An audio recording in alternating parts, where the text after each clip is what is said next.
nós nem ainda ouvimos. E eles disseram-lhe: nós nem ainda ouvimos que haja Espírito Santo. Perguntou-lhes então: em que sois batizados então?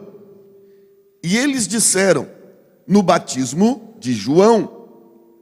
Mas Paulo disse: certamente, João batizou com o batismo do arrependimento, dizendo ao povo que cresce no que após ele havia de vir, isto é, em Jesus Cristo. E os que ouviram foram batizados em nome do Senhor Jesus. Verso 6.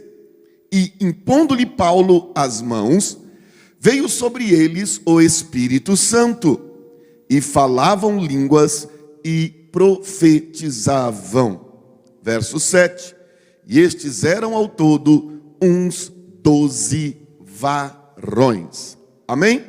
Feche teus olhos. Pai, em nome de Jesus Cristo, nós queremos adorar, exaltar, bendizer e glorificar o teu nome.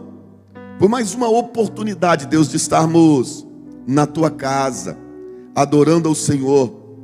Te agradecemos, ó Deus, por este culto, por este louvor, que o Senhor continue abençoando e usando os teus filhos. E te pedimos agora, Senhor, fala conosco através da tua palavra. Que a tua palavra encontre lugar em nossos corações. Fala conosco de uma forma poderosa, especial, sobrenatural. Fala conosco de uma forma personalizada hoje, Senhor. Sei, ó Deus, que o poder é da mensagem e não do mensageiro. Por isso peço, Pai, que o Senhor cresça e eu diminua, para que toda honra, glória, louvor e adoração sejam dados a Ti esta manhã. E se você crê, diga amém. Bom, durante as últimas semanas, temos falado aqui no nosso culto de ensino sobre avivamento. Já foram aqui expostos vários textos na Bíblia referente a esse tema e a esse assunto.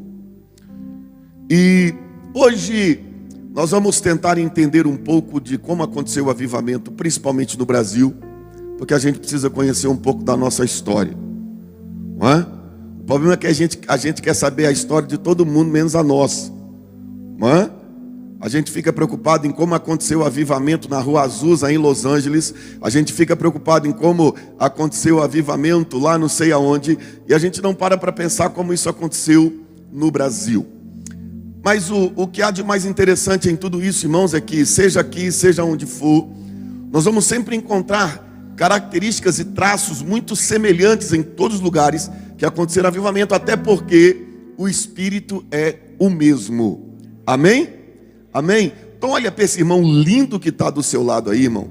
Fez até chapinha hoje cedo, só para vir para o culto, não é? Então olha para ele aí, olha para ele aí e fala para ele assim: Deus vai falar com você hoje de manhã.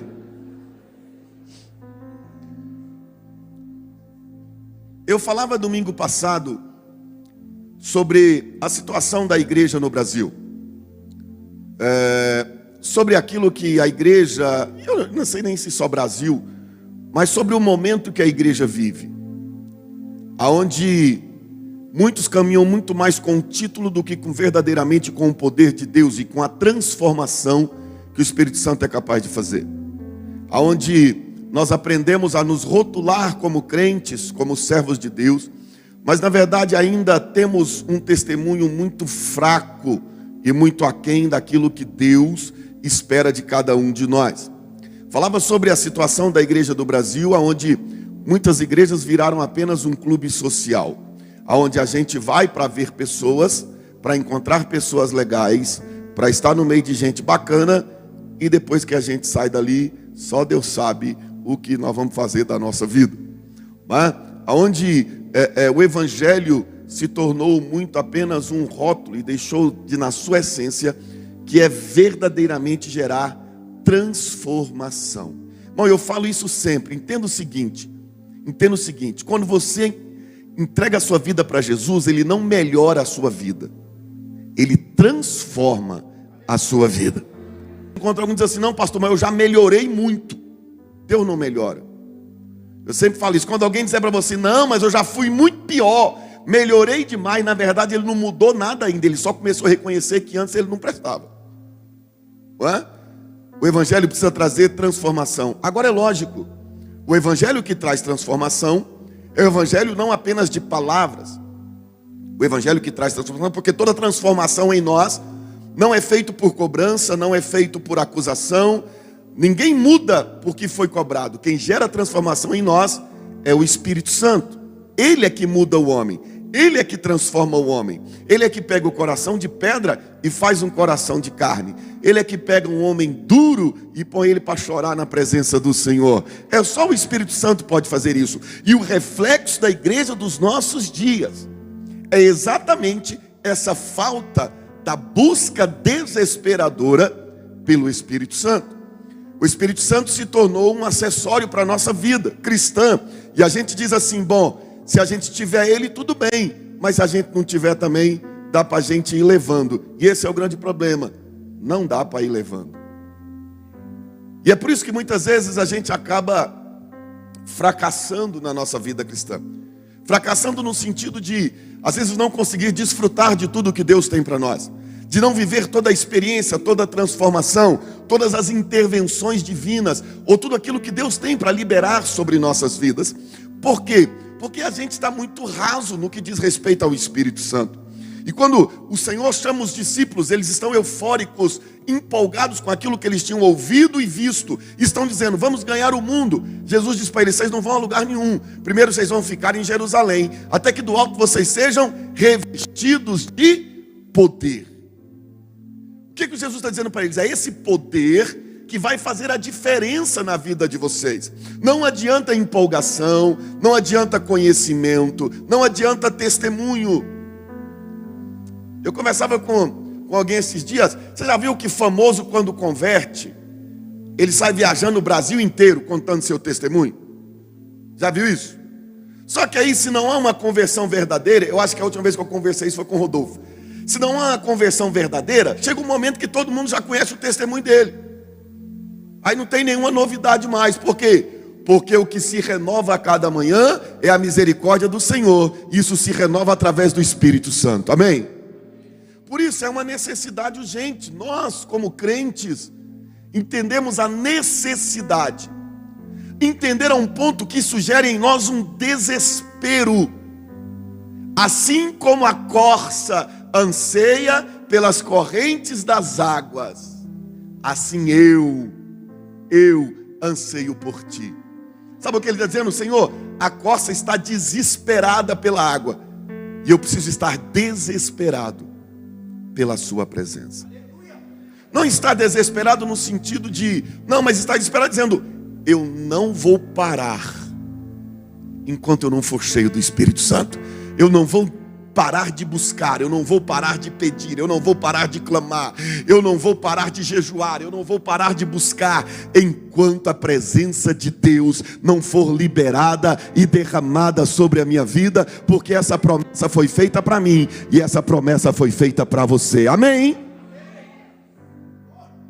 Agora o que acontece? A gente está relativizando isso, e eu sei, irmãos, entenda, o meu intuito aqui não é deixar mal quem não é batizado com o Espírito Santo, não é nada disso. E nem dizer que quem é batizado com o Espírito Santo é mais crente do que quem não é. Não é nada disso. O que eu estou dizendo para você é, existe algo de Deus para as nossas vidas, e é um desperdício não corrermos atrás daquilo que Deus tem para nós. Amém? Amém? É mais ou menos assim, eu digo para você assim, olha, eu tenho uma Ferrari para te dar de presente. E você tem um quê? Um Fusca. Aí você diz assim, não, no Fusca mesmo tá bom. Não, mas a Ferrari, não, mas diz assim, aonde o Fusca me leva, a Ferrari também me leva. Leva ou não leva? Leva ou não leva, irmão? Mas eu te pergunto, é melhor andar de Fusca ou de Ferrari? Essa é a questão da nossa vida cristã. Essa é a questão da nossa vida cristã. Existe algo de Deus liberado para nós, que é o Espírito Santo. Que ele diz, quando ele vier, ele vai liberar poder. Dunamis, que quer dizer força, poder, habilidade. Estou dizendo, eu tenho algo para você que vai te dar habilidade para lidar com algumas coisas, que vai te dar força para vencer e vai te dar poder. Agora, vocês precisam buscar. Amém? E quando a gente olha para o avivamento, principalmente no Brasil, a gente vê que esse momento lá, né, que veio lá com quem que veio avivamento para o Brasil? Cadê os assembleanos? Daniel Berg, quem mais? Gunnar Vingre. E os assembleanos não podem esquecer isso, irmão. Não é? Trouxeram avivamento para o Brasil, chegaram e liberaram esse movimento pentecostal no Brasil. Porque quando eles chegam no Brasil, eles encontram o mesmo cenário que Paulo encontrou em Éfeso. Tinha um crente? Tinha. Tinha gente nas igrejas? Tinha. Aí ele diz, e aí? Vocês já foram cheios do Espírito Santo? E alguns disseram, nós nem vimos falar desse trem. Como é que funciona isso? Como é que isso acontece? E ele então, assim como Paulo, começa a ensinar que existe algo maior e melhor para a nossa vida cristã, que é o Espírito Santo. Amém? Amém? A gente precisa entender, eles chegam e eles encontram os brasileiros batizados o batismo de João é o batismo nas águas. Lembra, João Batista diz, eu vos batizo com água, mas virá outro após mim, que é maior do que eu não sou digno de amarrar a sandália dos seus pés, e ele nos batizará com o Espírito Santo e com... Quem quer receber fogo aqui essa manhã? Eita glória! Ele diz isso, e essa era a realidade da igreja no Brasil. A gente tinha as igrejas com pessoas batizadas no batismo de João, que era o batismo nas águas. E existia algo além. Você precisa entender que a nossa vida, eu já falei isso aqui algumas vezes, que a nossa vida cristã, ela precisa viver essas duas experiências muito distintas. Que uma é quando eu aceito a Jesus, aí a Bíblia diz que o Espírito Santo passa a habitar em mim. Amém? Amém? Quem aqui é templo do Espírito Santo? Isso, olha para o teu irmão e fala assim, o Espírito Santo habita em você, irmão. Isso.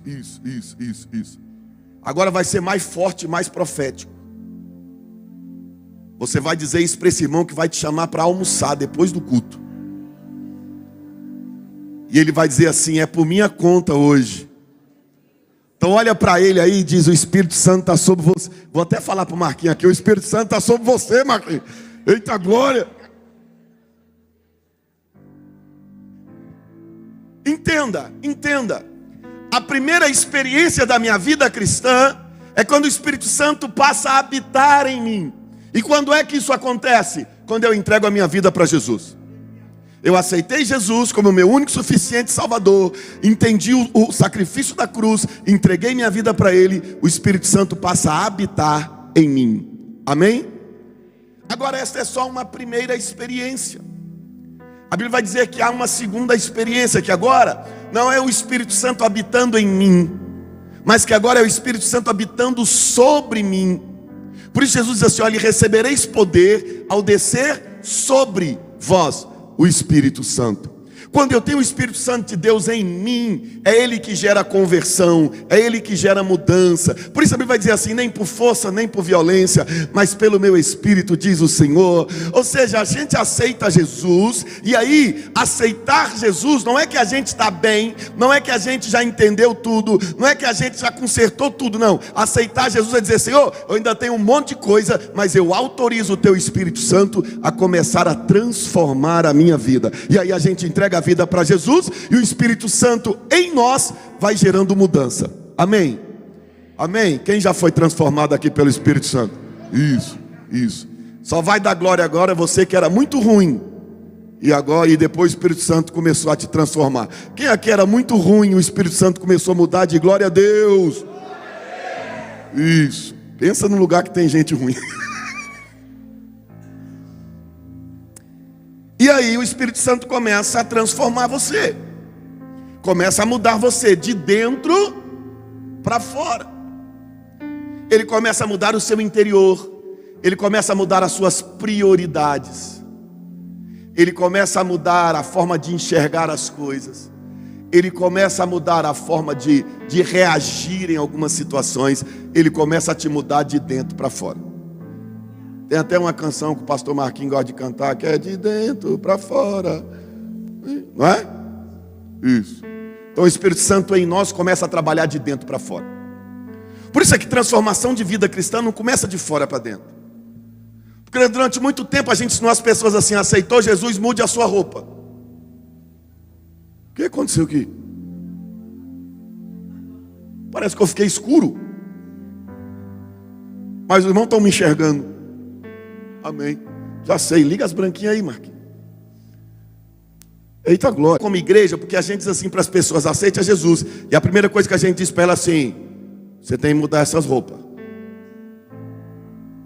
Essas roupas aí não é de crente não. Aí a pessoa até mudava a roupa, mas e o coração? Dizia assim: já mudei a roupa. Eu não estou dizendo para você vir vestido de...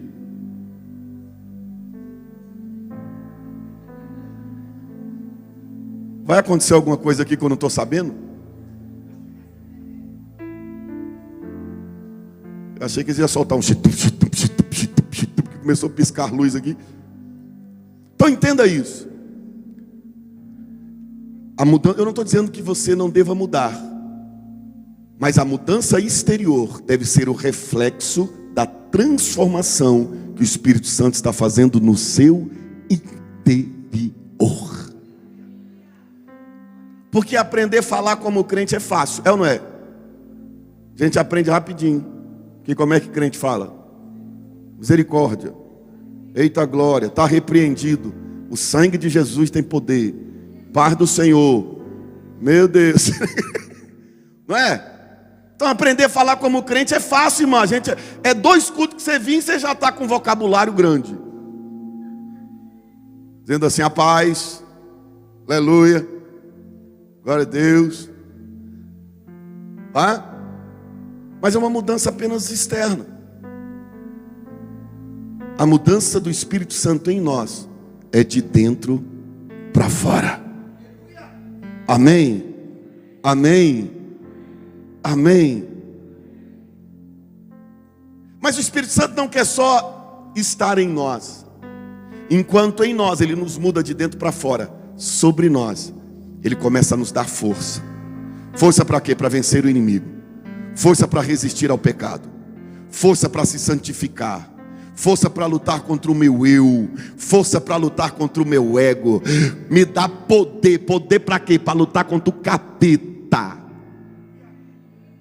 Porque tem muita igreja que nem fala no capeta mais. Parece que o capeta converteu. Ele está quase falando: o irmão Satanás.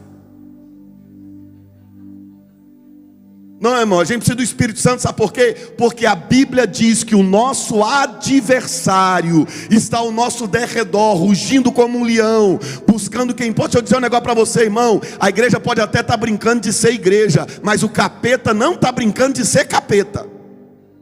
E a Bíblia diz que ele veio para matar, roubar e destruir. E a gente na nossa força humana não consegue. Aí sabe o que o Senhor diz? Eu vou te dar poder. Para quê? Para repreender o inimigo e alcançar vitória em nome de Jesus. Agora isso só vem com o Espírito Santo sobre nós. Então agora não é só um ato de converter, agora é dizer: Deus, ok, o teu Espírito Santo habita em mim, mas agora eu preciso que ele esteja sobre a minha vida, para que eu possa vencer, para que eu possa alcançar milagres. E eu preciso entender que isso são 2 experiências bem distintas. Olha para o teu irmão e eu vou liberar um conhecimento muito profundo. Faça a melhor cara de crente que você tem.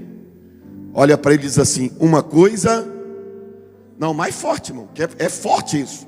Diga para ele assim: uma coisa é uma coisa, outra coisa é outra coisa.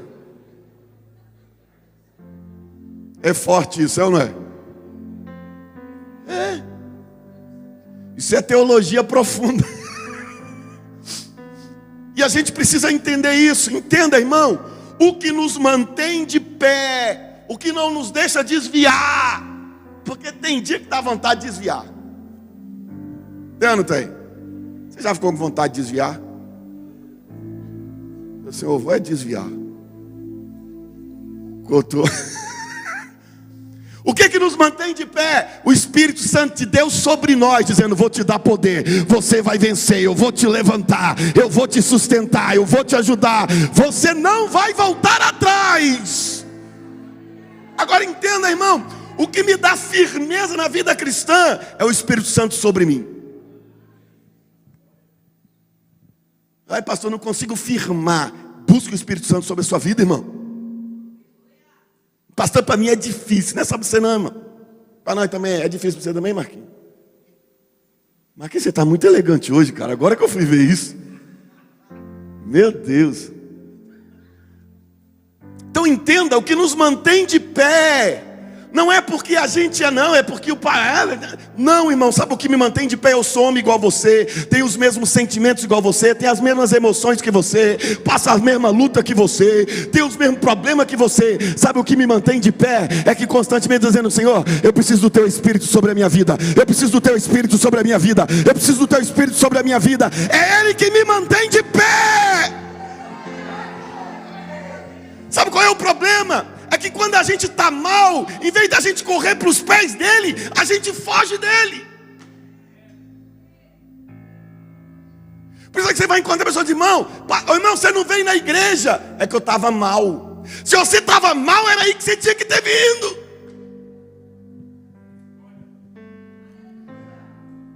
Não vim porque eu estava triste. Era aí, irmão, você tinha que dizer: só tem um lugar onde a minha alegria pode ser restaurada, e este lugar na presença do Senhor.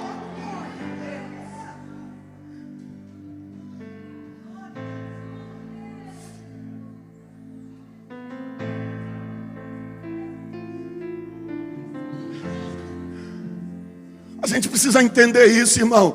Sabe qual é o nosso problema? É que o tempo vai passando e a gente acha que já aprendeu a ser crente. A gente acha que já aprendeu a servir ao Senhor, e a gente começa a andar sozinho. A gente já sabe o que fazer, como fazer, que palavra usar. A gente acha que a coisa vai funcionando assim. E sabe o que ele diz? Ei, você pode ter conhecimento, você pode ter título, você pode ter experiência, você pode ter o que você quiser, mas sem mim nada podeis fazer. E é isso que a gente precisa entender, um caminho de dependência dele. Dizer: eu dependo do Senhor, Deus, porque se o Senhor me largar sozinho, eu vou fazer besteira. Se o Senhor me largar sozinho, eu vou pôr tudo a perder. Se o Senhor me largar sozinho, eu vou jogar tudo para o alto. Eu preciso da tua presença.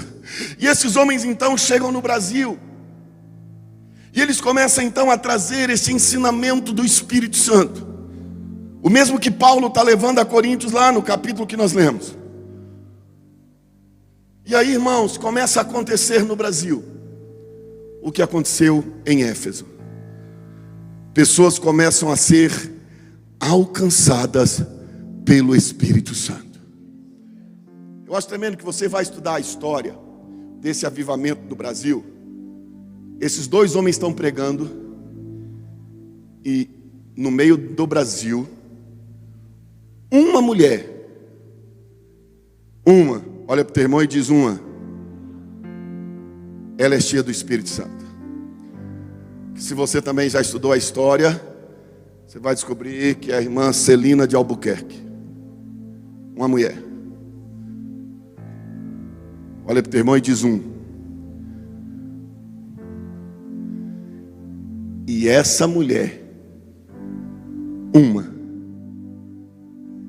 sabe qual é o resultado dessa mulher? Olha para esse irmão que está do seu lado. Esse irmão aí, ó. Porque ela foi a primeira pessoa batizada com o Espírito Santo no Brasil. Acho que os irmãos não gostaram. O pastor Epídio ficou contrariado, achou que tinha sido um homem.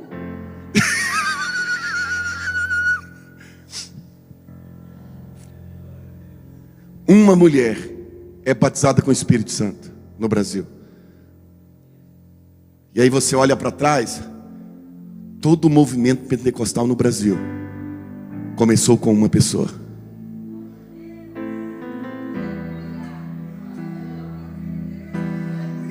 Sabe o que eu acho isso tremendo? Sabe o que precisa para Deus derramar fogo lá na sua igreja? Uma pessoa. Sabe o que Deus precisa para avivar o Brasil? Uma pessoa.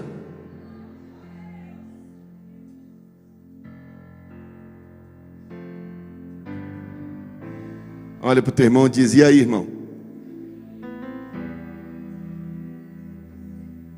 É porque a gente sempre olha para essa uma pessoa e diz: é o outro, eu não. A gente diz assim: só precisa de uma. Deus podia tanto levantar uma pessoa. Porque a gente ainda vive um evangelho irresponsável. Já chegaram no sei, pastor Marquinhos, disseram assim: pastor, aqui essa igreja está fria.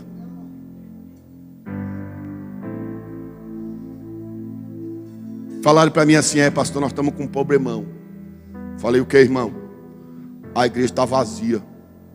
E eu falei: e você tem feito o que para mudar isso? Ele falou: hã? Eu falei: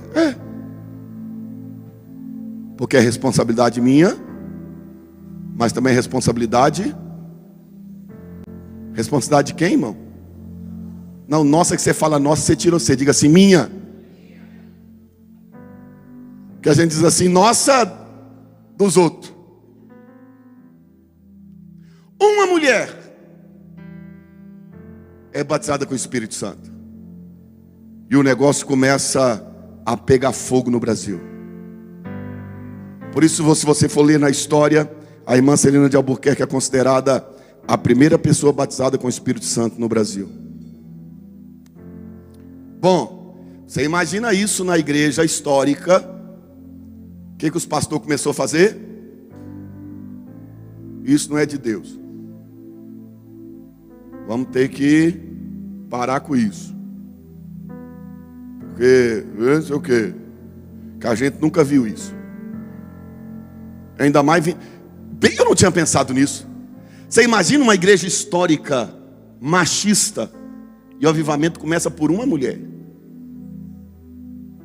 Os pastores dizendo: é a Gesa. Está endemoniada. Irmão, isso toma uma proporção tão grande que eles fazem uma reunião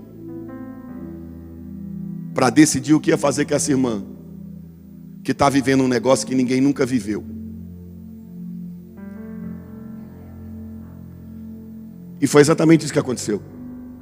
Fizeram uma reunião e disseram: e aí? 9 pessoas se levantaram dizendo: a gente crê. Então vocês estão expulsos da igreja. Expulsos da igreja, irmão. Vocês pedem para sair, que vocês é endemoniado. E eles são expulsos da igreja. Mas o que me chama a atenção? Deixa eu dizer um negócio para você. A gente ainda hoje está cheio desse tipo de gente na igreja. Quando vê alguém cheio do Espírito Santo, diz: querendo aparecer. Está achando que é o santão. Sabe por quê, irmão? Você já pegou uma barra de gelo e pôs do lado do fogo? O que acontece com o gelo? Crente frio não dá conta de ficar do lado de crente que está pegando fogo. Porque vai te incomodando. Porque de alguma forma aquilo de que ele está cheio e você ainda não tem, mexe com você. Olha para o teu irmão e diz: quer ficar perto de mim? Tem que pegar fogo. Fala para ele assim: ou pega fogo ou derrete. Fala para ele aí.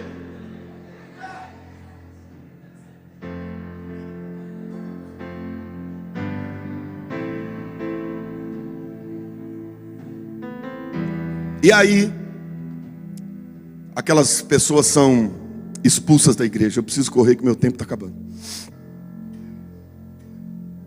Elas são convidadas a se retirar da igreja. Mas e aí, pastor, o que acontece? Essas pessoas reunidas começam a sacudir a cidade.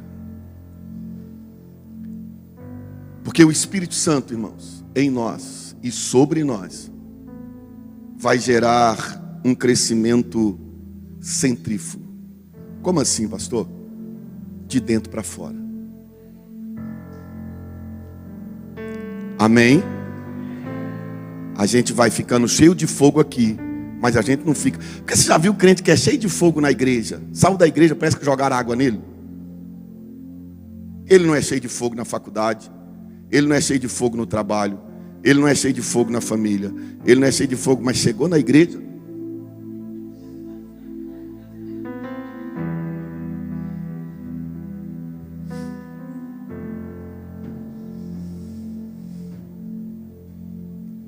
O verdadeiro servo de Deus, cheio do Espírito Santo, ele começa dentro, mas ele alcança quem está fora. Eu sempre disse isso, irmão. Sabe para que serve a igreja? Sabe para que a gente reúne aqui no culto? Para você recarregar as baterias. Por isso é que crente que não vem no culto fica aquele crente amarelo, mais fraco do que choque de vagalume. Amarelo, sem fogo, sem poder. Por quê? Porque é aqui que a gente recarrega as baterias. Não, pastor, mas Deus não está só na igreja. Para desse discurso hipócrita e religioso.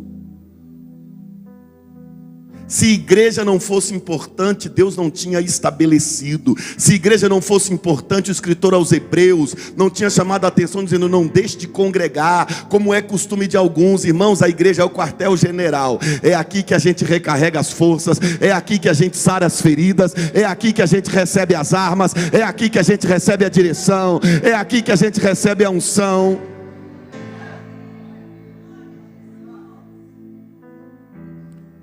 Porque a gente vive um tempo onde está cheio de crente desigrejado, pregador desigrejado. Prega não, você é da onde? Não, congrega em lugar nenhum, ou fico viajando. Você está viajando mesmo, irmão, viajando na maionese. Porque todo pastor precisa ter pastor.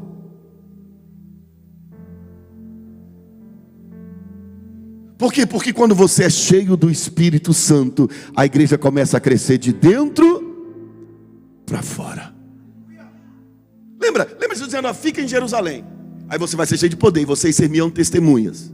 Samaria, Judeia e os confins da terra.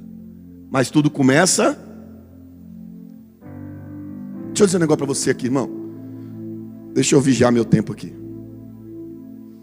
Você nunca vai ser bênção lá fora se você não conseguir ser bênção aqui dentro.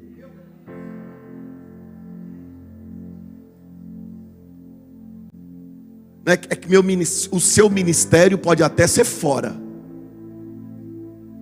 mas sua vida cristã é dentro.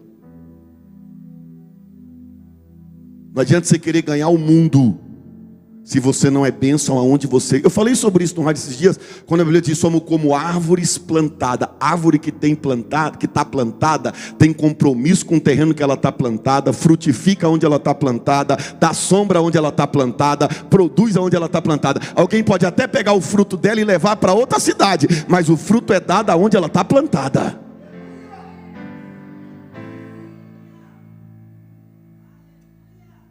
E a igreja então começa a crescer. E deixa eu lhe dizer um negócio, irmão. Crescimento de igreja não é feito por proselitismo. Porque a gente está cheio de mega igreja em Goiânia, tá ou não tá? Aí você pergunta: quantos vocês ganharam no mundo? Diz: não, a metade veio da Assembleia, a outra metade veio da Batista, a outra metade veio... Deus não nos chamou para fazer proselitismo. Deus nos chamou para saquear o inferno e povoar o céu. Mas a gente fica trocando figurinha. Aí o crente sai de lá, vem para cá, daqui vai para lá, de lá vai para lá, de lá vai para lá, de lá vai para lá, aí de lá vai para lá. Tem desses por aí? Eu falei isso aqui esse dia, irmão. Tem crente que acha que se ele abrir uma igreja para ele, ele sai dela.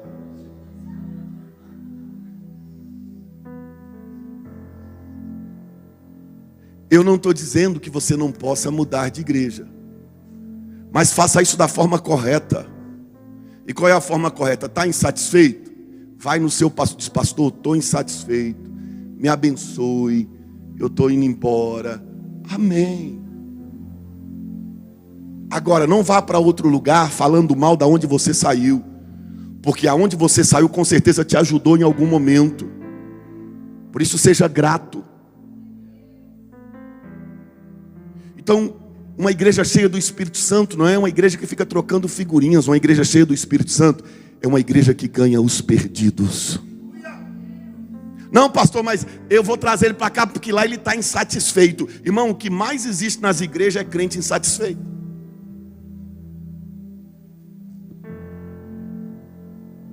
Até eu tenho dia que eu estou insatisfeito. Eu já falei isso que a irmã falou: eu vou sair daqui porque tem um negócio aqui que eu não concordo. Eu falei: então eu também vou. Mas vou por quê? Porque tem uns trem aqui também que eu não concordo. Eu falei: mas o senhor é o pastor da igreja. Pois é, você vê, você ainda pode sair, eu nem posso.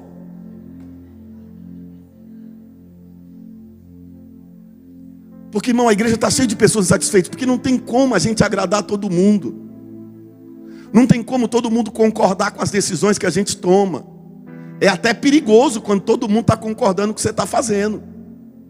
Isso é perigoso. Por quê? Porque geralmente a unanimidade é burra. Tem que ter alguém discordando. Tem que ter alguém não gostando. Tem que ter uma parte da galera dizendo: eu acho que não é assim. Vocês acham que todo mundo concordava com Moisés? A prova disso é que ele tira o povo do Egito, o povo está dizendo: Moisés, Moisés. Chega no Mar Vermelho, está dizendo: vamos matar o Moisés. Atravessa o mar, o povo: Moisés, Moisés. Chega em mar, água amarga, vamos matar o Moisés. Nós nunca, você que é pastor, você que é líder discipulado, você nunca vai ter unanimidade. Nunca. Então, mas o Espírito Santo gera esse crescimento de dentro para fora. Amém? E eu creio, irmão, numa igreja que vai saquear o inferno e vai povoar o céu. Eu creio numa igreja que vai trazer avivamento para a nossa cidade. E sabe qual é essa igreja? Olha para o teu irmão aí. Olha para ele aí. É esse aí. Irmão, eu não oro dizendo: Senhor, usa alguém, um ministério para trazer. Não, eu oro: Senhor, que a IBVN traga o avivamento para Goiânia, Senhor. É assim que eu oro, irmão. Porque Deus vai ter que usar alguém, vai ou não vai? E por que não pode ser nós? Hã? Deus vai ter que usar alguém, vai ou não vai? Deus vai ter que usar uma igreja, vai ou não vai? E não pode ser nós por quê? Hã? Não pode ser você por quê? Tudo não pode começar pela sua vida por quê? Hã? Deus não está procurando homens preparados, Deus está procurando homens disponíveis. Só isso. E a minha oração tem dito: Senhor, eis-me aqui. Eu quero ser um instrumento do avivamento, Senhor. É porque o pastor está querendo aparecer. Não, irmão, se ninguém quer, eu quero. Agora eu também quero, então ore junto comigo. Não, pastor, Deus podia usar eu, então ore, irmão. Deus vai ter que usar alguém. Fique de pé em nome de Jesus. E vem fazer o que nenhum homem fez. Vem fazer o que a história nunca viu. Vem cumprir o descrito em Joel. Aviva. E vem fazer o que nenhum homem fez. Adore o Senhor. O que a história nunca viu. Vem cumprir o descrito em Joel. Adore o Senhor. Aviva a luz, aviva a luz. Feche os seus olhos em nome de Jesus. Feche seus olhos. Feche seus olhos. Irmãos, eu creio no evangelho que Paulo pregava, dizendo: o evangelho é poder de Deus para nós. O evangelho de Deus não é uma história, não é um conto. O Evangelho do Senhor é real. Ele ainda derrama poder, Ele ainda batiza com o Espírito Santo, Ele ainda renova, Ele ainda recanagasora managasubiai, checanagashora manai. É nessa igreja que eu creio que Deus não precisa de um mega templo para derramar avivamento. Um Deus que não se impressiona. Pode deixar apagada a luz que estava aqui, irmão, por favor. Que Deus não se impressiona com multidões. Ele só precisa de um. Ele só precisa de um. Ele só precisa de um homem ou uma mulher que entendeu a necessidade. Ele só precisa de um homem ou uma mulher que diz: eis-me aqui, Senhor. Eis-me aqui, Senhor.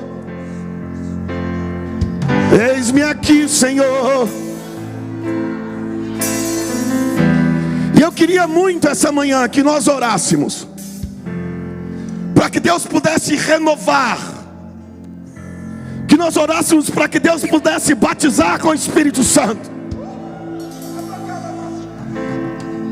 para que orássemos para que o Senhor nos renovasse essa manhã.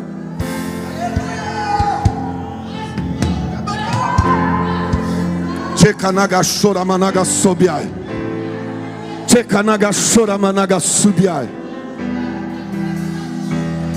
E eu quero fazer um convite para nós. Não fazemos aqui domingo de manhã, mas eu sou impelido pelo Espírito Santo. Eu quero fazer um convite só. Você que quer ser cheio do Espírito Santo, você que quer mais de Deus, você precisa ser renovado. Eu quero que você saia do seu lugar e venha aqui à frente. Nós vamos orar essa manhã, em nome de Jesus. Se você ainda não é batizado com o Espírito Santo, mas quer ser batizado, sai do seu lugar e vem aqui à frente. Se você diz: pastor, eu quero mais de Deus, eu quero mais de Deus sobre a minha vida, eu preciso dos pastores aqui me ajudando. Os pastores podem vir aqui para o altar, venham aqui para o altar, podem subir aqui para o altar os pastores. Venha, se você precisa de um toque de Deus sobre a sua vida, venha. Venha.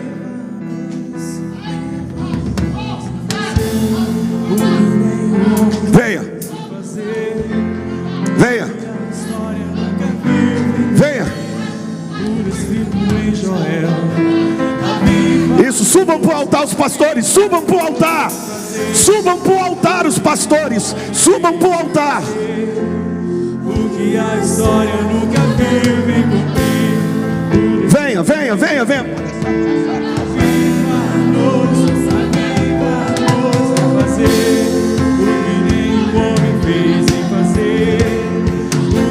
Feche seus olhos. Feche seus olhos.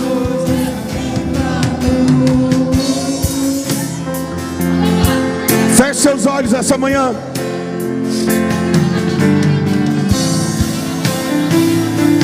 Feche os seus olhos essa manhã.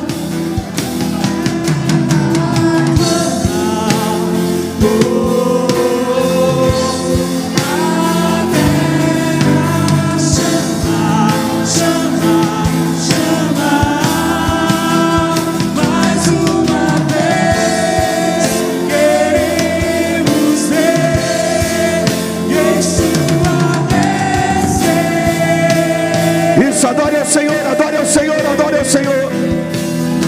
E vem fazer o que nenhum homem fez. Vem fazer o que a história nunca viu. Vem cumprir o descrito em Joel.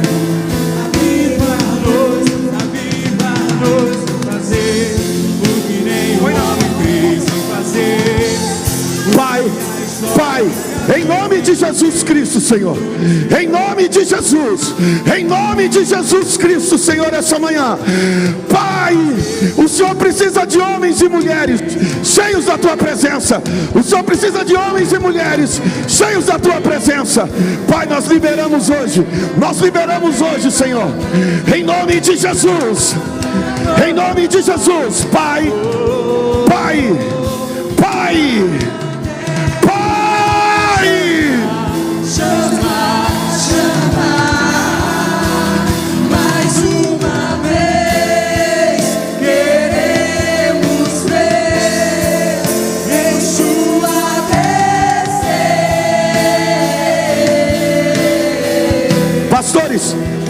você. Pode impor as mãos. Libere o Espírito Santo sobre essas vidas essa noite. Desçam, desçam, desçam, desçam. Chekanagashora managasobia. Rikanagashura manai.